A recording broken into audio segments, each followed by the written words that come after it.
Seja muito bem-vindo à nossa aula de hoje, na primeira dia da semana, dia 13 de julho. Nós estamos na metade, praticamente, do mês, já passamos da metade do ano também, e já estamos avançando em nosso desafio, nossa jornada sobre o livro de Provérbios. No dia de hoje nós falamos a respeito de semear virtudes, como nós podemos plantar hoje as sementes de uma vida virtuosa, com base nos capítulos 11 e 12 do livro de Provérbios. Vocês sabem que o livro de Provérbios é uma coletânea realmente verdadeira sobre sabedoria, sobre ditados, e que nos podem, se nós fazermos com que a instrução, os ensinamentos possam ganhar vida em nosso coração, teremos realmente uma transformação genuína. Então, ao nós nos debruçarmos hoje, nós possamos ter essa consciência, este entendimento de que se nós apenas lermos ou apenas ouvirmos, de nada adianta se não praticarmos. Tão importante quanto ouvir, quanto aprender, quanto entender e compreender, conhecer, é viver isso. É permitir com que o conhecimento nos transforme e seja de fato um canal de mudança em nosso meio, em nossa vida, em onde quer que nós estejamos. Daremos início então, portanto, à nossa aula de hoje, capítulo 11, versículo 1 do livro de Provérbios. O Senhor detesta balanças desonestas, mas o peso justo é seu prazer. Quando vem a soberba, a desgraça não tarda, mas com os humildes está a sabedoria. A integridade dos retos os guia, mas a falsidade dos infiéis os destruirá. As riquezas não servem para nada no dia da ira, mas a justiça livre da morte. A justiça do íntegro endireita seu caminho, mas o ímpio cai pela sua impiedade. A justiça dos retos os livrará, mas os infiéis serão apanhados na sua própria ambição. Quando morre o ímpio, morre a sua esperança.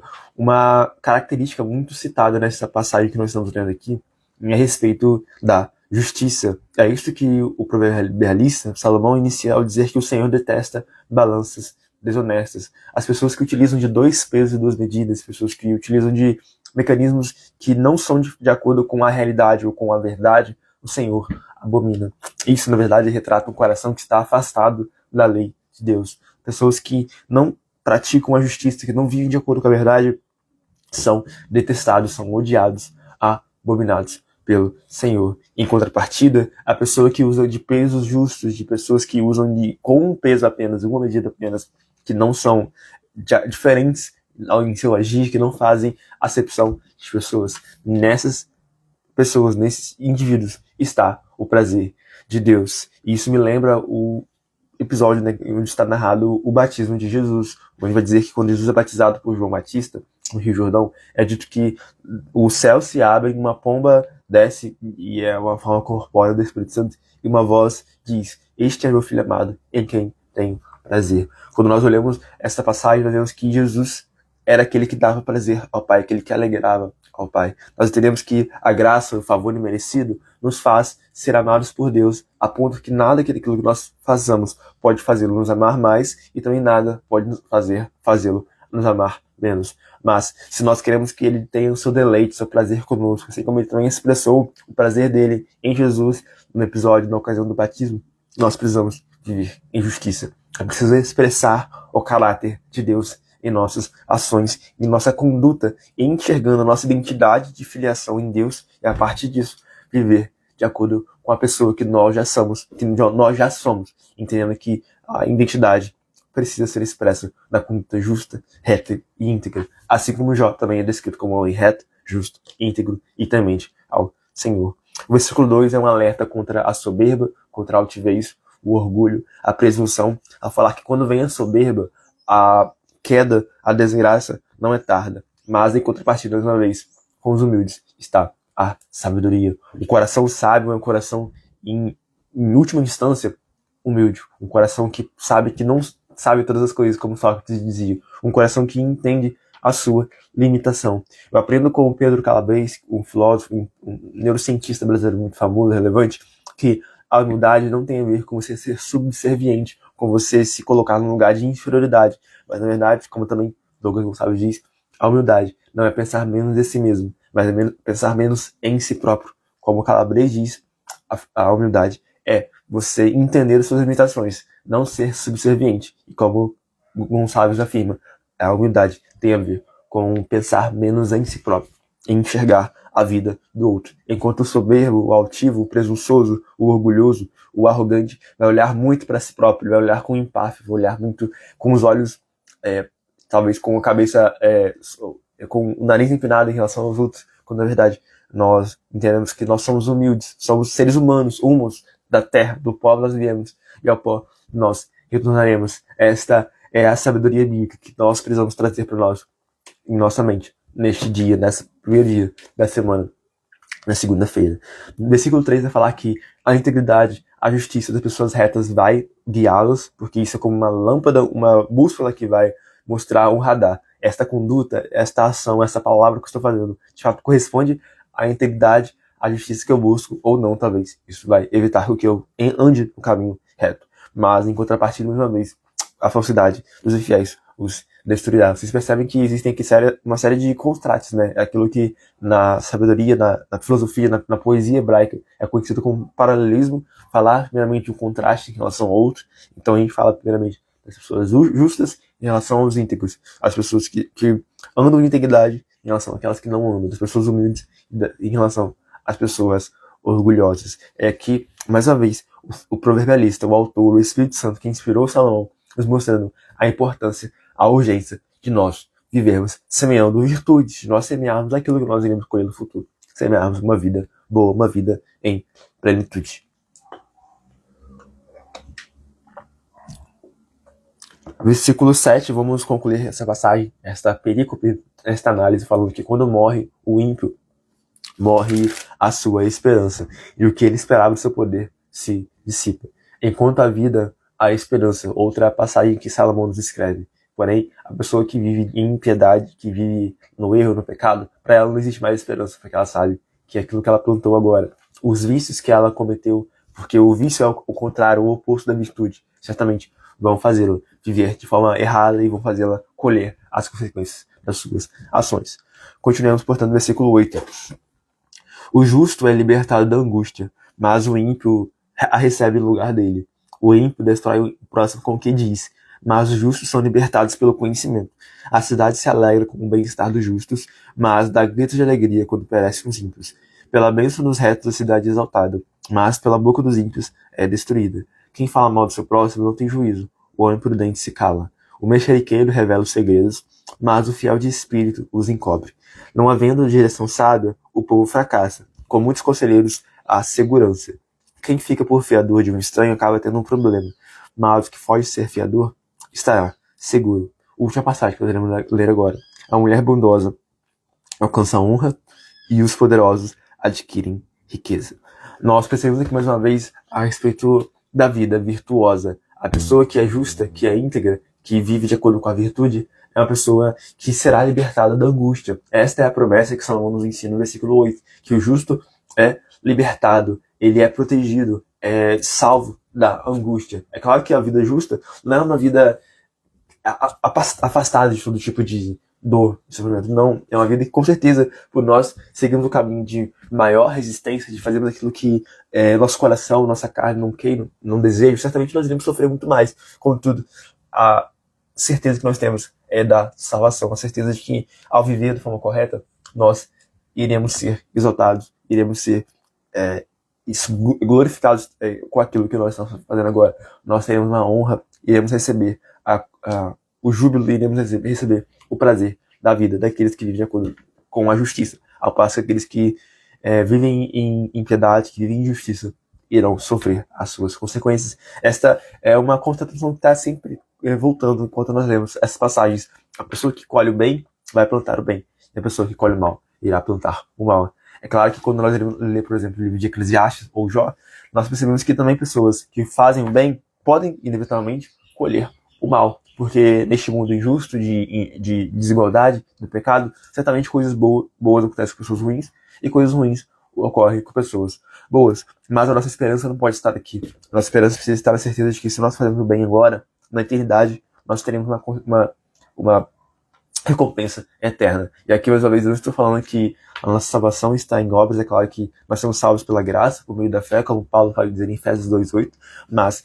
como Tiago vai falar, é importante que a nossa fé esteja acrescentada à virtude, Pedro também vai falar isso em sua segunda carta, que acrescente a virtude, a fé, a virtude, a bondade, a virtude é aquilo que nós estamos fazendo aqui. Portanto, se aquilo que nós acreditamos, aquilo que nós cremos, não estiver atrelado, associado, ou a virtude, a vida boa, a vida que vale a pena ser vivida, de nada vai adiantar. Nossa fé não passa de obras mortas e que não vale a pena, realmente. No versículo 9 vai falar aqui sobre o poder das palavras. Nós já falamos sobre isso na aula passada, sobre o segredo da comunicação eficaz. E nós aprendemos que uma das bases dessa comunicação bem sucedida, de acordo com o livro de Provérbios, é a comunicação baseada no amor, em amar ao próximo. A pessoa que é ímpia, que é insensata, que é tola, ela deseja apenas destruir o seu próximo.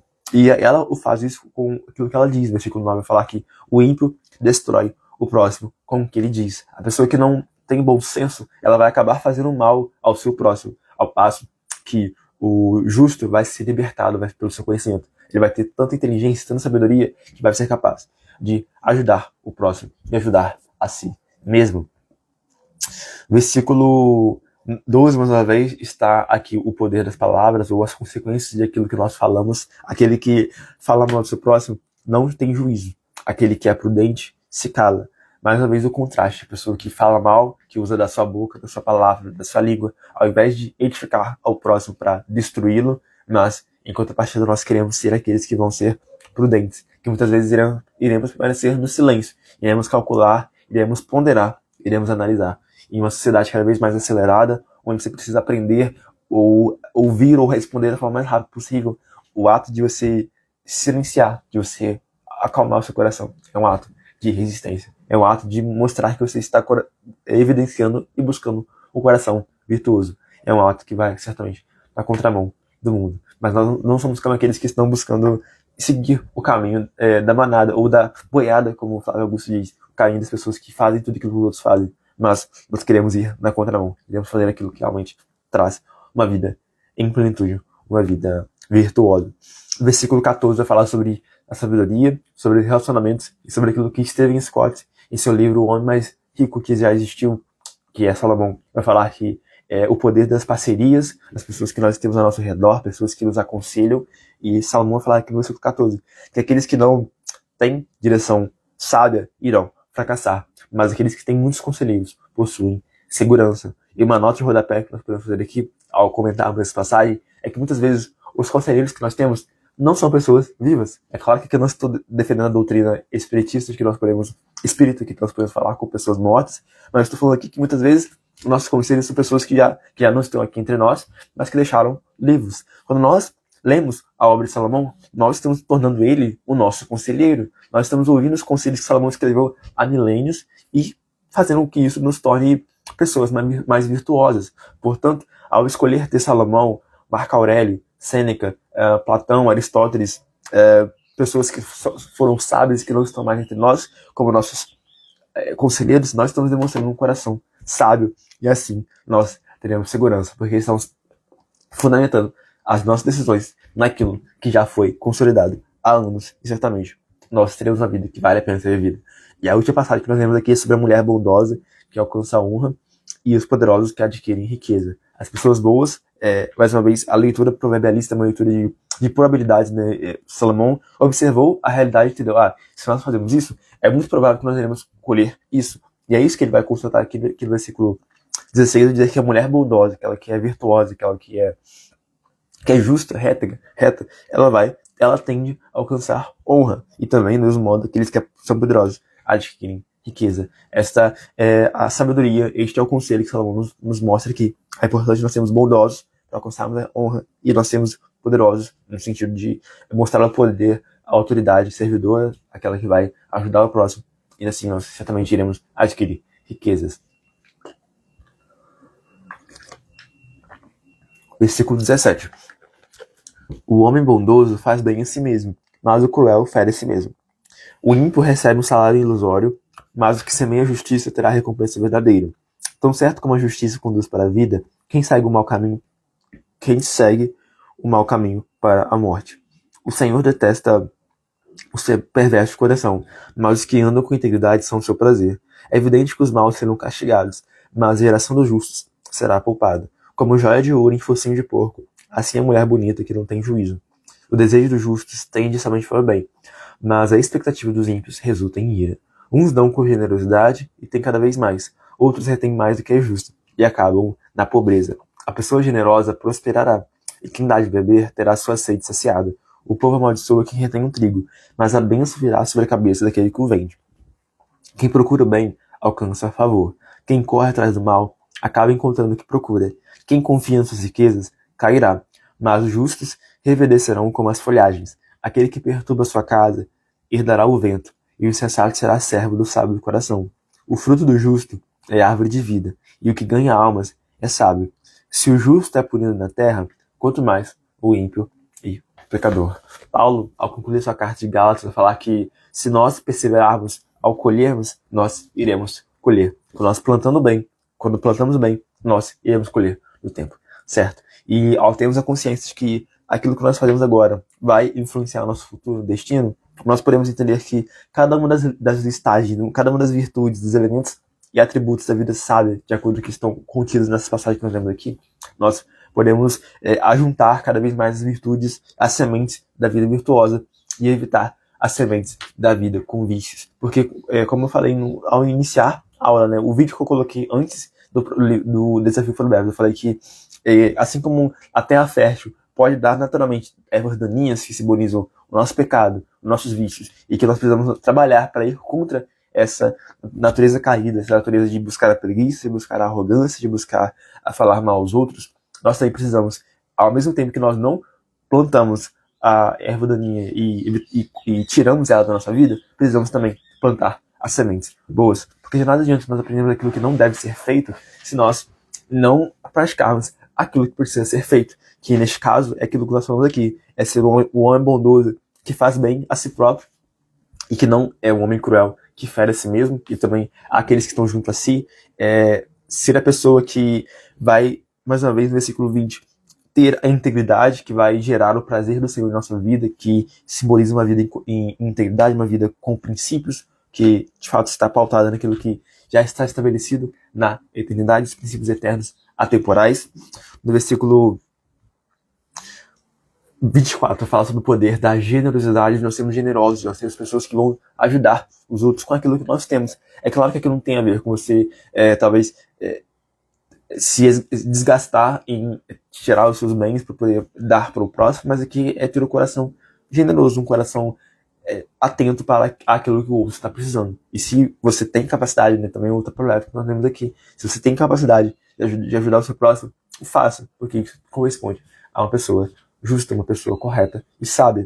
No versículo 25, mais uma vez, tem outra promessa atrelada à generosidade. A uma pessoa que usa da virtude da generosidade. Vai falar que a pessoa que é generosa prospera. Salomão constata que a pessoa que tende a ser generosa, elas tendem a receber prosperidade, no sentido de elas terem mais para dar, porque elas, cada vez mais elas têm o prazer em dar aos próximos, elas tendem também a enriquecer. E ao prosperarem, elas servem como esse meio de ajuda ao outro. E aquele que dá de beber tem sua sede saciada. Aqui, mais uma vez, aquela lei do retorno, aquilo que eu faço ao próximo, também estou fazendo para mim mesmo, e uma vez, inevitavelmente, eu irei colher aquilo que eu tenho feito. Vamos concluir, portanto, no versículo 31, que vai falar que se aquele que é justo é punido na terra, ou seja, se nós que somos justos, muitas vezes nós fazemos coisas erradas e recebemos a consequência das ações aqui na terra, também quanto mais o ímpio, aquele que vive em injustiça, que vive em pecado, ele vai também colher aquilo que ele tem feito e vai sofrer muito mais da ação errada que ele tem feito. Vamos passar para o capítulo 12 do livro de Provérbios.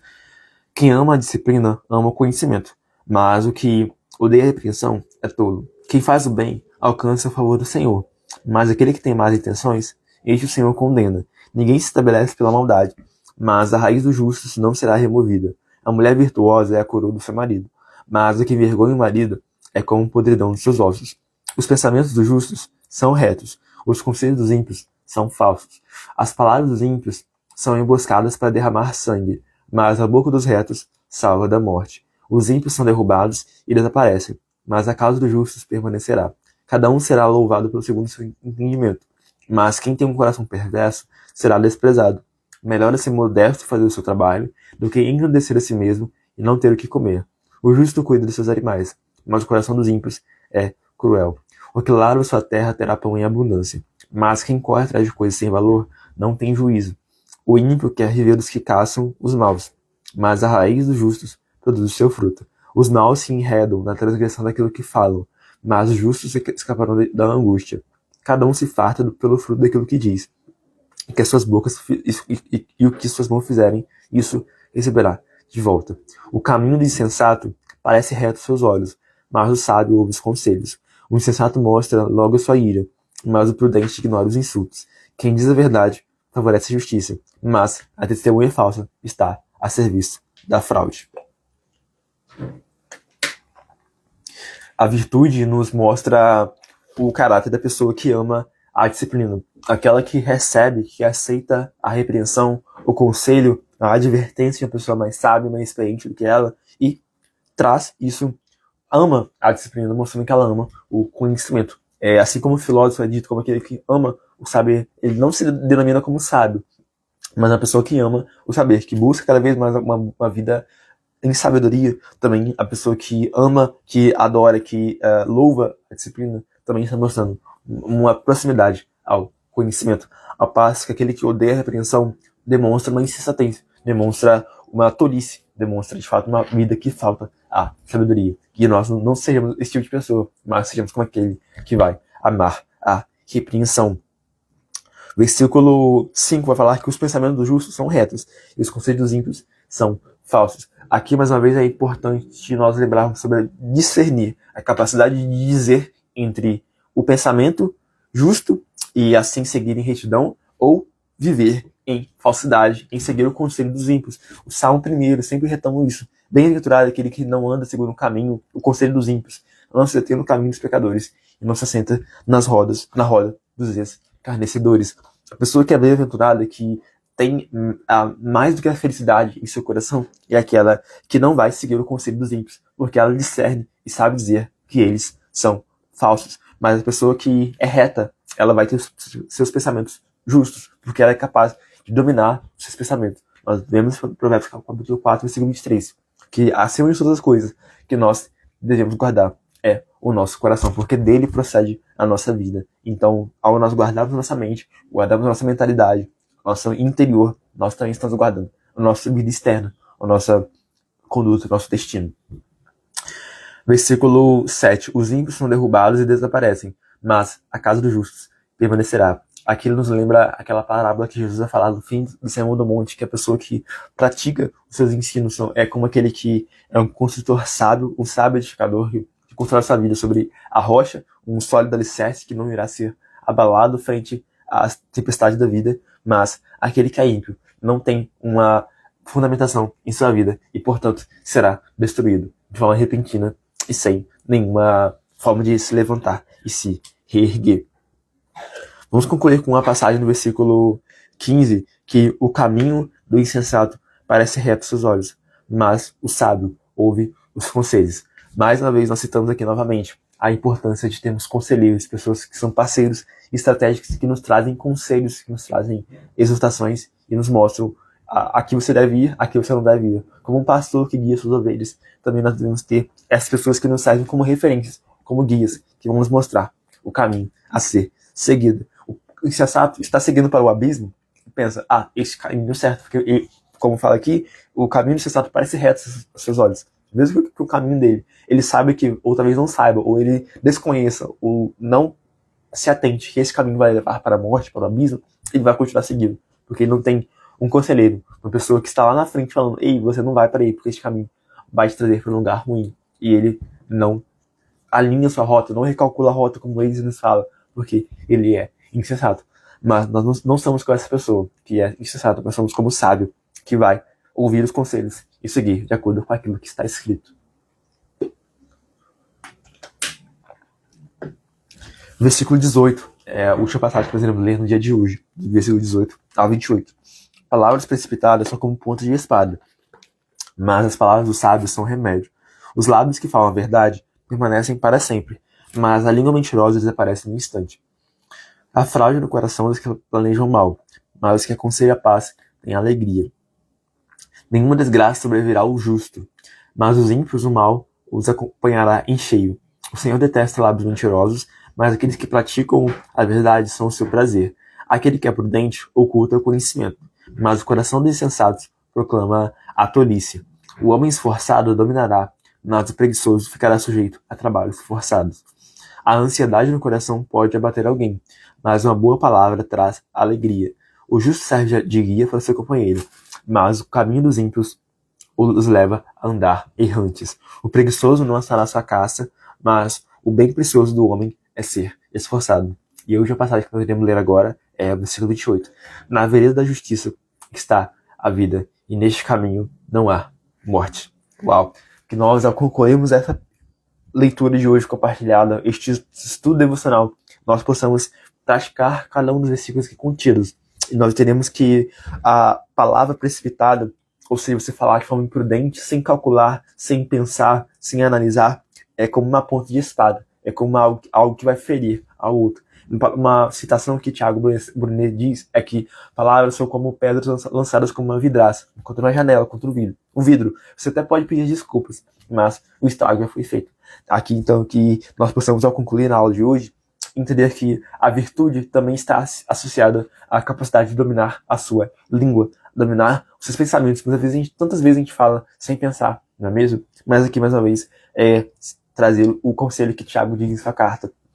Pensar antes de falar, que a língua tem um poder sobre o bem e sobre o mal. Nós precisamos usá-la para o bem. Precisamos fazer com que a nossa boca possa jorrar apenas água doce, água que venha a ajudar o nosso próximo, servir como canal de bênção. Como aqui também da conclusão do versículo 18, como um remédio, é a palavra dos sábios. As palavras dos sábios são remédio. Existe um bálsamo na palavra da pessoa sábia. E se existe esse bálsamo, este óleo que pode curar, também pode existir um veneno na língua daqueles que usam da insensatez, que usam da estultícia, a palavra antiga, que simboliza também a insensatez, a pessoa que usa da sua boca para poder causar mal. Mas certamente nós não somos como essa pessoa, nós somos como uma pessoa virtuosa que vai semear hoje a semente da virtude que ela irá colher durante toda a sua vida. Que nós possamos, portanto, no versículo 27, seguir também o conselho da pessoa que é diligente, aquele que não é preguiçoso, que vai ser esforçado, que vai trabalhar de forma correta. Nós estamos aqui, eu estou agora, eu acordei acho que era 6 horas, para estar aqui antes, me preparando para ministrar essa aula, mostrando que o salário, né, a recompensa vem daqueles que trabalham da forma correta, daqueles que trabalham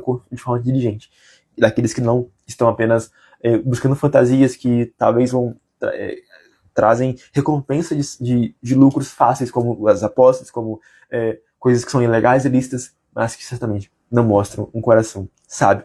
Que possamos, ao concluir a aula de hoje, seguir o conselho do versículo 28. Na vereda da justiça há a vida, e neste caminho não a morte. Que busquemos a vida, que busquemos os guias que nos levem para a vida. O versículo 26 vai falar sobre isso, que o justo serve de guia para o seu companheiro. Nós busquemos as pessoas que irão nos acompanhar, pessoas que irão nos aconselhar. E assim, certamente, nós teremos uma vida sábia. Eu espero que você possa ter sido ajudado com esse vídeo. Se o seu foi, não esqueça de curtir, comentar, se inscrever e compartilhar, para que mais vidas também possam ser impactadas por essa verdade. Muito obrigado pela sua participação. Até a próxima. Tenha um bom dia.